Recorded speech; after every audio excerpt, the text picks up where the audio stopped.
Останува во сила апелот на Министерството за надворешни работи граѓаните да се воздржат од патување во земјите од Блискиот Исток поради, како што оценуваат, сериозно влошената безбедносна состојба. Од Министерството информираа дека вкупниот број на наши државјани од почетокот на кризата заинтересирани за евакуација од Израел изнесува 25.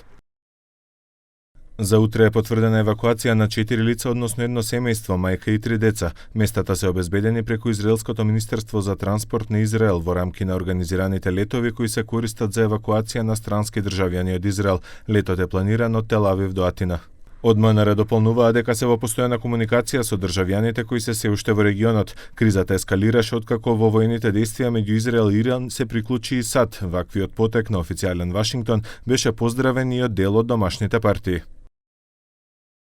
Нашата држава, ВЛЕН, ги поддржува напорите на стратешките партнери за заштита на регионалната и глобалната безбедност. Како сериозен политички субјект, дел од владата, сме против ширење и употреба на нуклеарното оружје и нуклеарните закани и во таа насока даваме поддршка на силната и одлучна активност и дипломатија на нашите партнери. Од ДУИ пак потенцираа дека треба да продолжи непоколебливото партнерство со САД, НАТО и Европската унија.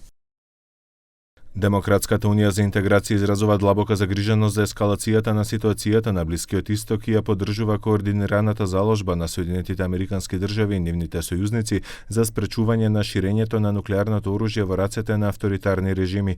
Последните случувања покажуваа дека демократскиот свет не може да стои со скрстени раце пред заканата од нуклеарно вооружен Иран. Откако беа нападнати дел од нуклеарните постројки во Иран, соседните земји информираа дека кај нив не е регистрирано зголемено ниво на радијација.